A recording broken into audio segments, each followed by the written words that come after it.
Fala galera do quarto ano, estamos de volta para mais uma videoaula. Só que dessa vez nós vamos continuar a parte 2 da nossa videoaula. Essa videoaula não vai ser muito longa, vai ser curtinha. Então vocês se preparem, pega o seu material, tá? Pega o seu marca-texto, pega o seu caderno, que vão ter coisas que a gente vai escrever no caderno também, tá bom? Então vamos lá. Antes de começar de fato essa videoaula, eu preciso falar da primeira videoaula, a parte 1 do vídeo. Ó. Quem assistiu a parte 1 do capítulo 6, ó, parte 1 do capítulo 6, tá aqui ó, o vídeo. Eu estou dentro da playlist com todos os nossos vídeos do quarto ano de Geografia. Aí quando eu falo do link da descrição, esse aqui é o link da descrição. Esse aqui é o, desculpa, é a descrição do vídeo. Na descrição do vídeo eu sempre vou colocar os vídeos ou os sites que eu coloquei na nossa aula, eu boto os links citados e eu boto as atividades para casa. Aí, atividades para casa que eu coloquei foi da página 86, tá vendo? Página 86. A página 86 é essa atividade aqui. Aí, olha o que eu escrevi. A atividade precisa ser enviada para o meu WhatsApp até a próxima aula de Geografia. E a próxima aula de Geografia é hoje, dia 30/6. E pouquíssimos alunos me enviaram. Então, eu vou postar essa aula aqui, vocês estão vendo essa aula. Quem não enviou a atividade, envie, porque eu preciso anotar o nome de quem fez a atividade, de quem está acompanhando, tá bom? Qualquer dúvida, é só voltar e falar comigo. Por exemplo, a próxima atividade, que vai ser desse capítulo, desse vídeo aqui da parte 2, eu não vou precisar que me envie. Vocês só vão responder para a gente comparar no dia da correção. Então, tem atividades que eu envio, que eu peço para vocês me enviarem, e tem atividades que não precisam enviar. Vocês precisam ficar ligados nisso, entendeu? Essa parte 1 é um exemplo, eu pedi para vocês me enviarem. O de hoje vocês vão ver que eu não vou pedir para enviar, só para responder mesmo. Tá bom? Então fica ligado, gente. Não deixa de fazer o exercício não esquece de responder, responda. Se você ficar na dúvida de quais são as atividades, se você perdeu alguma, é só você ir na playlist do vídeo. Se você entrar no meu canal, quer ver? Eu vou até colocar. Se você entrar no meu canal e for ir lá na playlist, quer ver? Nas playlists. Aqui nas playlists vai ter ciências do 5º ano, 4º ano, 3º ano, geografia. Eu, por exemplo, entrei em geografia 4º ano. Geografia 4º ano é esse lugar que a gente estava aqui. Tá vendo? Olha, todos os vídeos estão aqui do lado. Ó. Todos os vídeos, se eu quiser clicar, por exemplo, na correção do capítulo 5, eu entro na correção do capítulo 5. Se eu quiser ir de novo no capítulo 6, parte 1, clico no capítulo 6, parte 1. E aqui tem ó, a descrição do vídeo. Geralmente isso vai estar assim. Ó. Aí você clica em mostrar mais e vai estar o exercício. Tá bom? Vai estar o exercício, a página, os vídeos, os sites que eu abri durante a videoaula. Tá bom? Então vamos lá. Tudo preparado? Pega o seu livro e vamos continuar a nossa aula.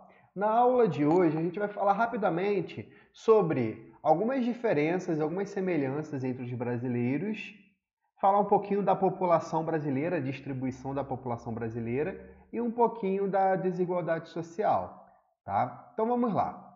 Aqui inicialmente no livro de vocês, na página 87, ele fala sobre algumas diferenças e semelhanças. Aí vamos ler comigo, ó. O contato entre os povos ocorreu de diversas maneiras entre todo o Brasil. Assim, podemos dizer que existem diferenças e semelhanças na população brasileira. Lembrando, olha o que a gente falou na última aula, antes de falar disso ali. Quais foram os povos iniciais que influenciaram na cultura, influenciaram na população brasileira? Os africanos, os portugueses e os indígenas. Lembra das histórias que a gente vem contando, né? A gente existia um território aqui brasileiro que não tinha as demarcações, não tinha os limites do que a gente conhece do Brasil atualmente, mas quem vivia aqui eram os indígenas. Então, sempre existiu os indígenas aqui no Brasil.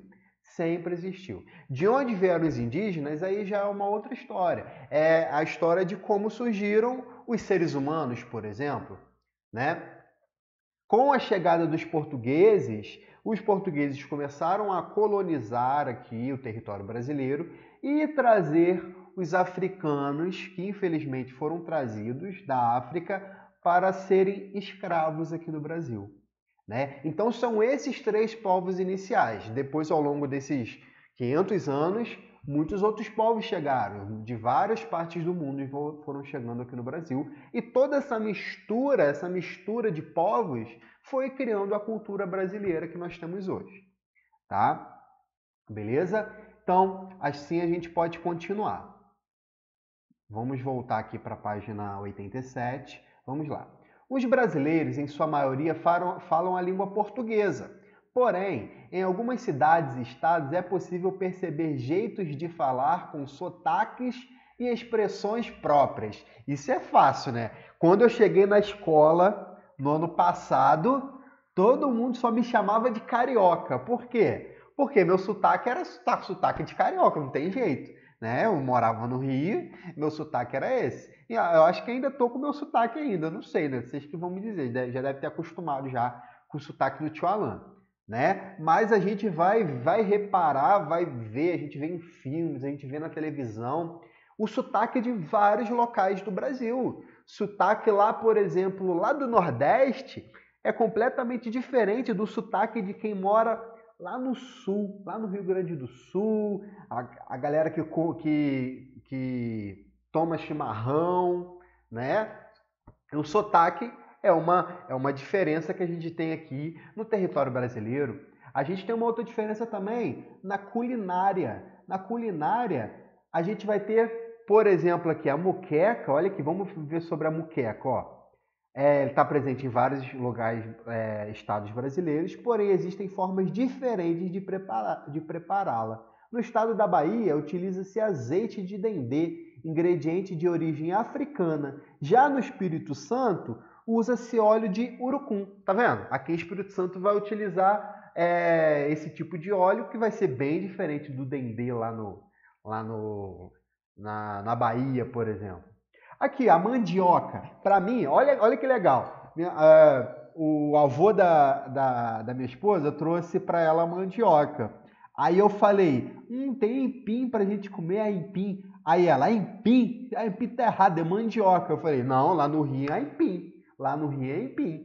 Para mim sempre foi empim. Eu fui aprender que era mandioca há pouco tempo. Eu nem sabia que existia, que chamavam de macaxeira. Quem já ouviu falar macaxeira? Então, por exemplo, o empim, a mandioca ou a macaxeira, dependendo do local, o nome vai ser diferente. Não precisa ser lá de uma ponta do Brasil e na outra ponta do Brasil. Não. Eu morava no Rio de Janeiro, para mim era empim. Minha esposa morava aqui em Espírito Santo, para ela é mandioca. Para você deve ser mandioca também. Você mora aqui, né? Então, isso vai ser diferente. E quem ensinou a gente a comer mandioca, a empim? Os índios. Essa é uma cultura indígena. Eles se alimentavam de muitas coisas da terra e uma delas é a mandioca, né? Outras manifestações culturais, como o carimbó, uma dança típica lá do Pará. A festa junina, a própria festa junina que acontece no Brasil todo e de formas diferentes, né? A festa junina muda dependendo do seu local. A festa junina, quem trouxe a festa junina foram os portugueses, uma festa católica, né? Que foi a religião que os portugueses trouxeram, né? Então, a cultura vai mudar muito no território brasileiro. Olha uma outra cultura aqui que eu separei umas outras aqui, quer ver? Ó? O cuscuz, por exemplo. Quem já comeu cuscuz? Tchala, eu já comi o cuscuz doce, aquele com coco, com leite condensado, é uma maravilha. Mas e o cuscuz salgado? O cuscuz salgado, quando eu viajei uma vez lá para a Bahia, e lá no café da manhã não tem pão não, né? É cuscuz, é um monte de coisa. Fruta, é banana cozida, um monte de coisa que tem lá. Aí eu comi o cuscuz salgado com manteiga, uma delícia. O cuscuz, aí eu fui pesquisar de onde que veio o cuscuz. Aí eu joguei aqui no Google, né? No Google vai ensinar tudo pra gente. Aí o cuscuz, ele é originado de um local chamado Maghreb. Ó, Maghreb. Adivinha onde fica o Maghreb? O Maghreb, quer ver, ó? O cuscuz que hoje é consumido no Brasil, lê comigo aqui, é um prato típico africano que tem origem em Maghreb, no norte da África. Adivinha então quem trouxe o cuscuz para o Brasil? Os africanos, né? Quando os portugueses escravizaram os africanos, infelizmente, eles trouxeram muito dos seus alimentos, das suas danças. A capoeira, por exemplo, a capoeira vem de origem africana. Então eles trouxeram muito dessa cultura, ok? Beleza? Ó, eu tenho um outro exemplo aqui, o arroz carreteiro, que vai mudar muito de acordo com o território. Essa Festival de Parintins, Festival de Parintins.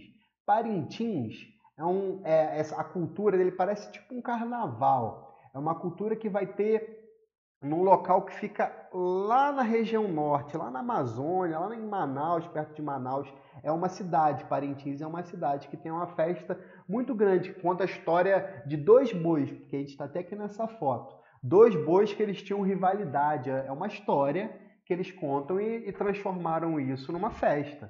Então, né? As festas típicas da região sul, por exemplo, é muito da cultura portuguesa. Se você lá na região sul também, eles têm muita cultura alemã também naquela região. Então, a cultura brasileira é bem diversificada. Mas a gente vai ver que em todas as culturas aqui que existem no Brasil, todas as festas, todos os alimentos, as danças, tudo vão girar, vai ter um pouquinho de três raízes diferentes. Me diz quais são essas três origens diferentes. E aí, quem vai lembrar? Os indígenas, os portugueses e mais quem? Os africanos. Então, toda a cultura brasileira vai ter sua origem nesses três povos: os indígenas, os portugueses e os africanos. Beleza? Então, a cultura brasileira vai variar muito, só que sempre com essas três. Guarde essa informação, porque a gente vai usar muito isso no próximo capítulo, tá bom? Então vamos continuar. Aqui nessa mesma página, aqui eu estava até pesquisando os locais, aí a festa de Parintins, eu esqueci de mostrar. Ó. A festa de Parintins é uma festa gigante, vai gente do Brasil inteiro, parece até com carnaval.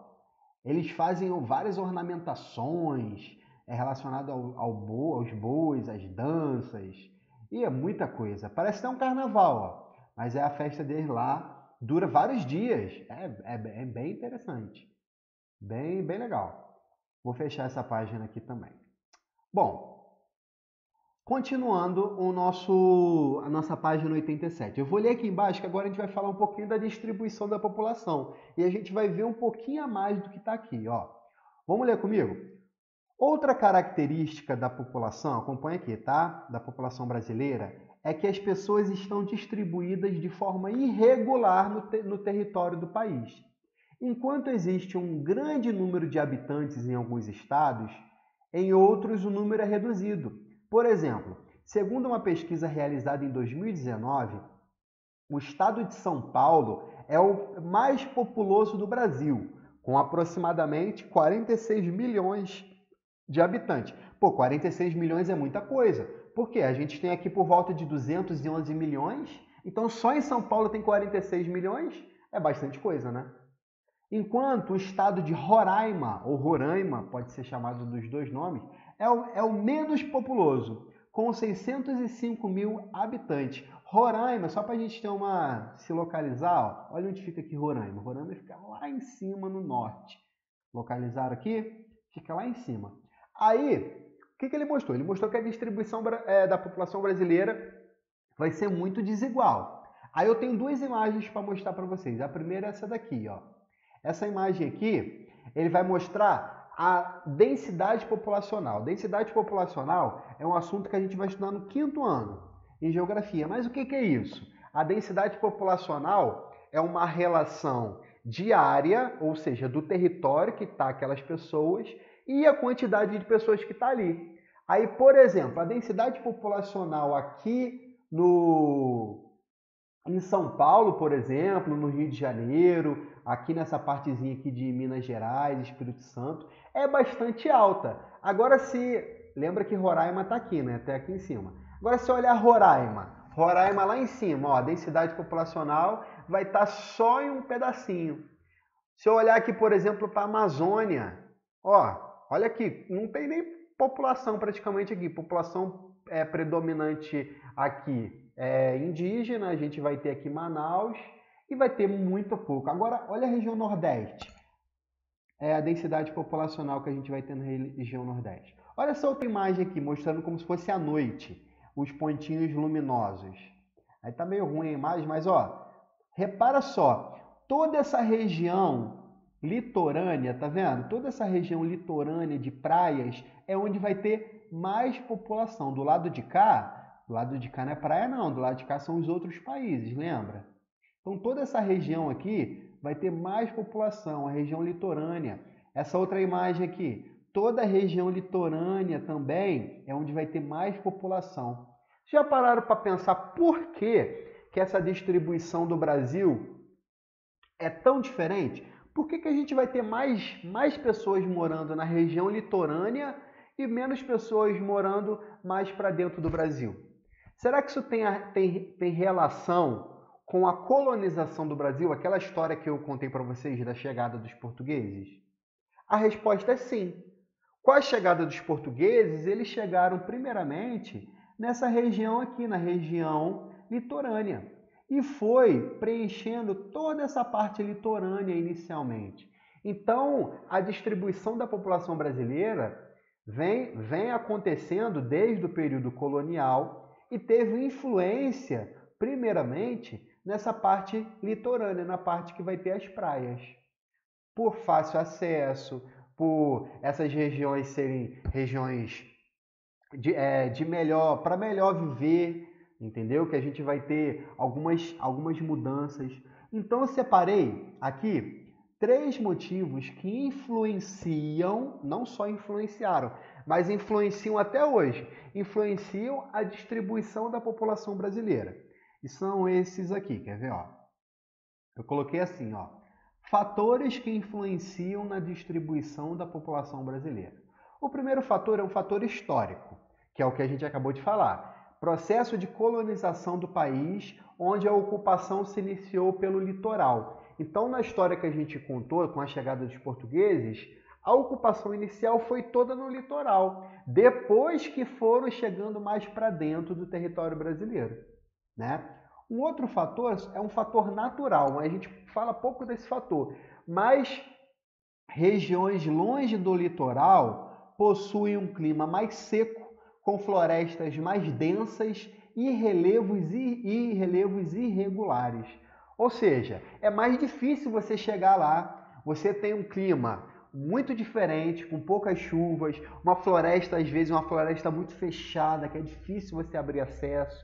Os relevos muito diferentes, muita montanha, é muito complicado. Então, esse fator natural, o fator da natureza, influenciou muito na distribuição da população brasileira. E por último, um outro fator é o fator econômico. Lê comigo, ó. Com o passar dos anos, a geração de emprego foi maior nas regiões litorâneas e, consequentemente, o acesso a produtos e serviços também. Aí, a população brasileira foi se instalando na região litorânea do Brasil. Ali começou a se desenvolver o comércio, começou as pessoas morarem mais ali. Consequentemente, essa região foi onde tendo mais empregos, futuramente onde foram criados mais indústrias. Isso só foi atraindo mais pessoas a ficar na região litorânea. Então, a distribuição da população brasileira que a gente está vendo aqui, ela tem esses 3 fatores. Um fator econômico, um fator natural e um fator histórico. Esse fator histórico a gente viu, o fator econômico a gente vai ver ao longo de todas as nossas aulas de geografia, de ciências, e o fator natural também, a gente vai ver ao longo das nossas aulas. Tá bom? Então essa é a distribuição do nosso território brasileiro. Tá legal? E por último, a gente vai falar na próxima página, tá acabando a aula, tá? Na próxima página, na página 88, sobre a realidade brasileira. A realidade brasileira também teve influência desde o período colonial? Claro que teve. Tem diferença dos índios, dos portugueses e dos africanos? Sim. E isso, toda essa diferença cultural, toda essa diferença de povos, isso influenciou também na desigualdade social que vem desde o período colonial, né? Então vamos ler comigo aqui, página 88. As riquezas do país são divididas de forma desigual. Assim, nem todos os brasileiros possuem condições econômicas para pagar suas despesas com moradia, alimentação, educação, saúde, vestuário, lazer. Olha quanta coisa. Isso gera diferenças nas formas de moradia da população brasileira, como você pode observar nas imagens a seguir. Então a gente tem aqui um contraste muito grande, né? A gente tem uma foto, grandes prédios aqui, prédios luxuosos, e uma outra foto de uma comunidade, a comunidade do Vidigal, na cidade do Rio de Janeiro. Essa aqui, gente, é porque não está mostrando essa imagem. Lá no Rio de Janeiro, o Vidigal é uma comunidade que do lado, fica ali do lado ali da região ali da Zona Sul, Leblon, Copacabana, Ipanema, esses bairros que a gente ouve falar nas novelas, esses locais, o contraste é muito grande, é muito grande. De um lugar, vários condomínios super luxuosos e, por outro lado, a comunidade com as casas tudo apertadinha, né? Isso aqui é uma foto separada. Quando eu trago para essa foto aqui, ó, quer ver? Ó? Deixa eu colocar. Opa, saiu aqui. Deixa eu colocar essa foto aqui. Olha essa daqui. Eu tenho aí os prédios luxuosos lá embaixo e a comunidade aqui em cima. Agora olha essa outra foto aqui, que é mais bizarra ainda, mais perto ainda. Ó. Uma comunidade dividida por um muro com um prédio super luxuoso. É tão luxuoso que cada prédio tem uma piscina, tá vendo? Uma piscininha. Tem quadra de tênis, piscina grande. Eu vou falar, para as pessoas que moram aqui nesse condomínio, elas estão fazendo alguma coisa de errado? Não. Elas conquistaram o dinheiro com o trabalho delas. As pessoas que estão aqui estão fazendo alguma coisa de errado? Não, às vezes não. Às vezes não tiveram a oportunidade necessária para conseguir alcançar alguma coisa melhor. O que eu quero dizer com isso? Aonde eu quero chegar? Eu quero mostrar para vocês que a desigualdade social que nós temos hoje, é influenciado desde o período colonial. Com todas essas misturas de povos, os africanos, os indígenas, os portugueses, a chegada de outros povos, e isso tudo foi levando uma grande desigualdade no Brasil. E eu não preciso falar de outros países, não preciso falar de outras cidades, outros estados. Eu posso falar aqui mesmo de Iguaçuí. Aqui em Iguaçuí a gente tem desigualdade social. Né? Se você já passou por algum bairro, um bairro mais carente de Iguaçuí, a gente tem a desigualdade social.